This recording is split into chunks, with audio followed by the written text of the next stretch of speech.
Welcome to Quaker Disorientation Session 2, Learning and Unlearning Quaker Faith and Practice. In these sessions, I will be offering introductions to Quaker faith and practice, and also an exploration of ways our Quaker practice and history can sometimes get in the way of us manifesting the spiritual potential of the faith. We will be inquiring how to root down into the center of Quaker faith and practice and bring a sense of freshness and lean into the Quaker concept of continuing revelation, meaning that truth is always being revealed, to stoke the fire of refreshed and continually renewing Quaker faith. In this session, I will be focused on exploring our decision-making practice, meeting for worship with attention to business. Early friends were often disruptors of other church services, offering unwelcome ministry that they felt arose from their sense of God. Let us see how we can offer that revolutionary fervor to ourselves, to our own practice, to disorient ourselves into a deeper faith. In this session, we'll be covering the meeting for worship with attention to business, also known as Quaker business process. I'll tell some stories about Quaker process and reflect on the dance between individual and collective authority.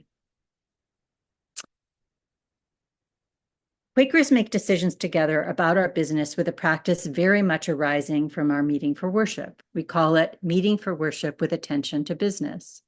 At its base is the same elemental practice to collectively listen for God, the divine spirit, in order to discern together the path forward on what some might consider mundane business. We understand, as Eden Grace has said, that a business meeting is an opportunity for sacramental encounter with God. Many refer to the decision to choose the color of the carpet as a decision that Quakers can belabor for a long time, and each decision is understood as an opportunity to discern together God's will, even what many might consider small, perfunctory decisions. Eden Grace says, many would say God doesn't care about the color of the carpet. Let's just pick it. But the color of a carpet reflects different aspects, threads that go deeper than the color of the carpet. There are psychological implications of different colors. Some carpets off gas and can impact those with asthma. Some carpets are made with child labor. God cares about us as a community walking through that process together, the spiritual fruits that can come from seeking deep unity on the choice of a carpet. It's not about the carpet. It's about the transformation of the world through the choice of a carpet. This does not mean that every decision is labored over for days or months. It means that we understand that we are entering into a sacramental process with one another to discern God's will for the community. Sometimes that process can be swift in clock time, but will still be understood to be discerned in God's and Spirit's time. History. The practice of meeting for worship with attention to business arose out of a sense of the need to test the leadings of individual Quakers and community. In 1656, James Naylor, an early Quaker adherent and leader, reenacted Jesus's Palm Sunday arrival into Jerusalem with several of his close followers. He arrived on horseback in Bristol, and many interpreted this demonstration as Naylor believing himself to be representing the return of Christ. Naylor was convicted of blasphemy, was branded with a B on his forehead, and was imprisoned for 2 years. Out of a sense that Naylor had not discerned his leading faithfully, Fox and the elders of Balby sent an epistle in 1656 after Naylor's act, which was 20 advices or recommendations for what to do in certain circumstances, or when a member was walking disorderly, not in the collective's understanding of walking in the light. Ben Pink Dandelion said that this began a process of tightening and molding Quaker process for the next 10 years. As friends have reflected on James Naylor's act from 1656 and the subsequent mutual accountability process through meeting for business that arose, some have wondered about this moment and whether James Naylor was indeed being faithful. Some have wondered whether, out of concern for the survival and collective persecution of the faith, the Quaker meeting for business practice was molded and tightened. This points to a continual dance in Quaker process. When does our process serve as a vessel for prophetic leadings, and when does it subdue true leadings that create discomfort? Benjamin Lay, a Quaker abolitionist in the early 1700s, who I will speak about in the history module of this series, was cast out of Quaker meetings 4 times for his very direct, and some would say obnoxious, protests against slavery. The continual exercise of the dialectic between individual leadings and collective discernment is the dance of meeting for worship with attention to business. Deepening our awareness of how default cultural norms or white supremacy culture is shaping our meetings is one important element in deepening our ability to hear uncomfortable truths and act in a way that arises from grappling with them. Structure. The meeting for worship with attention to business looks very much like a meeting for worship. At the head of the meeting, usually sitting at a table, is the clerk, who is considered a servant of the meeting, who listens for where God's Spirit, the divine, is leading the body. Participants are usually situated in a circle around the clerk. This is also called sense of unity or sense of the meeting, what the divine is calling us to do. Sense of the meeting is distinct from consensus decision-making. We are not striving to find that which we can all agree to, but that which we discern God is asking of us. The clerk presides over the business, calling for worship to begin and conclude the business, as well as at other times if it feels important in the midst of deliberations. They call on those who wish to offer their ministry. Similar to vocal ministry in meeting for worship, friends are asked to discern whether the message is for the body or only for themselves. Friends are advised to strive not to raise their hands to speak more than once on a matter unless very compelled by the Spirit to do so. The clerk names and tests where they feel the meeting has discerned God's will for the body. If the clerk's description of the sense of the meeting does not feel right to the body, deliberations continue. If the clerk's articulation is close to what friends perceive to be the sense of the meeting, friends may offer adjustments until there is a sense of clarity and the body can agree. If the meeting is in unity, the matter is concluded. This decision is then minuted, written down as a record of the discernment of that matter to be referred to as needed in the future.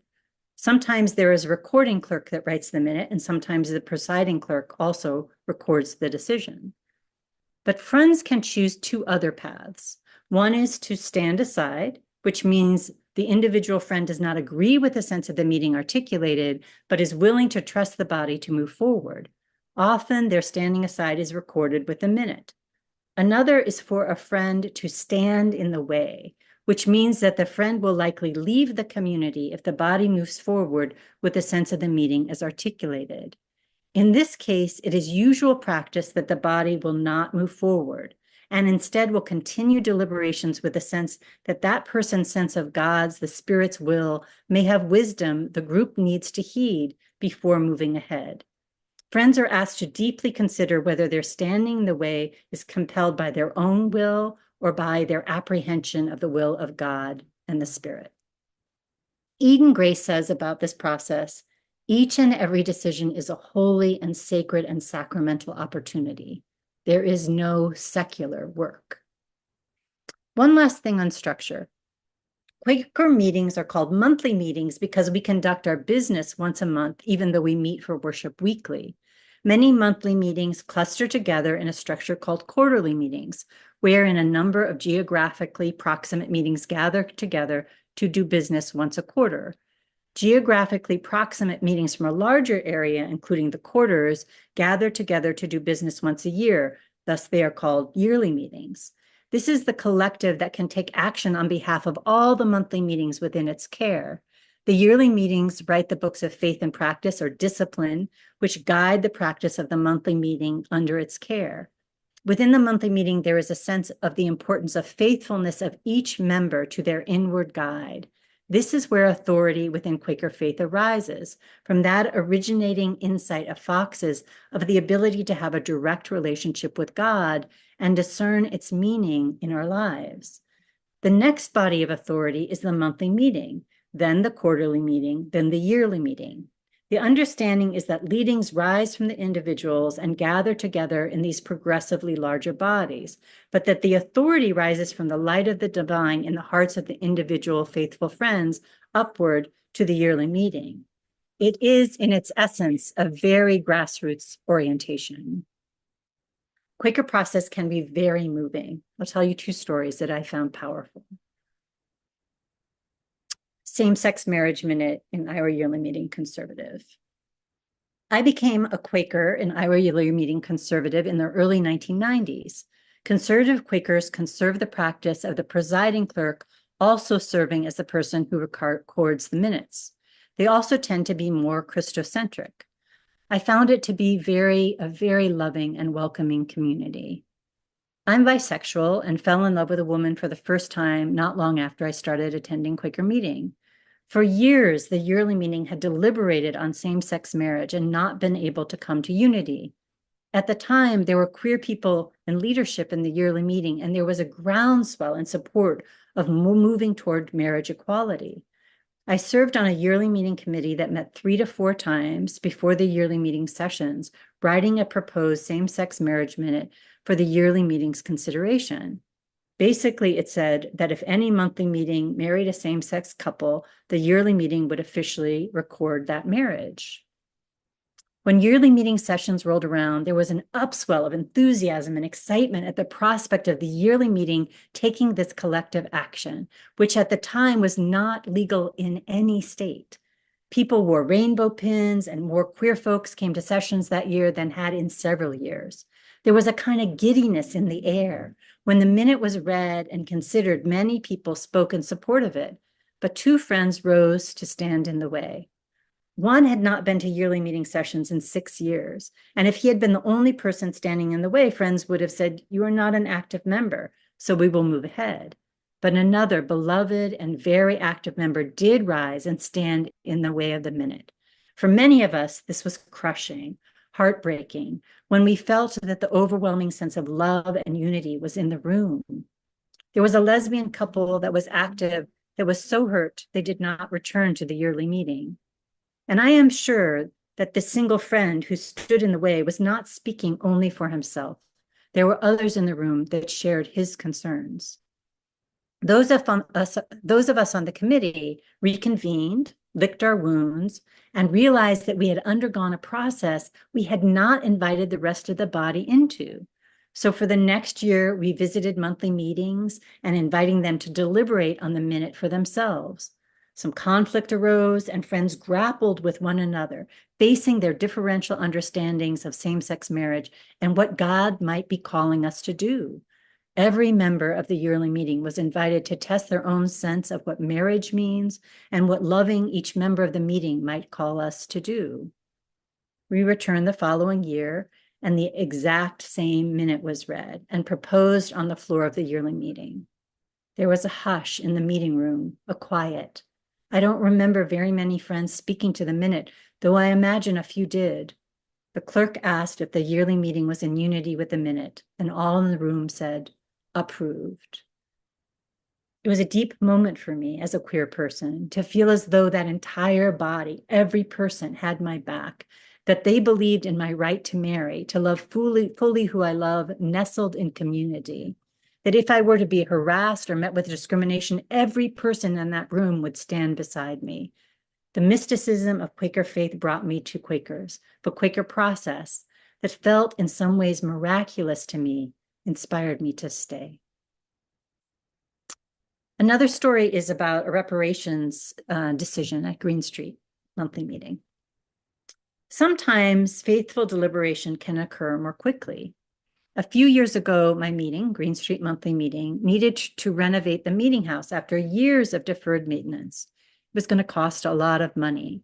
The trustees who have care of the meeting's finances said we didn't need to raise the money, but could cover it from our fairly sizable reserves.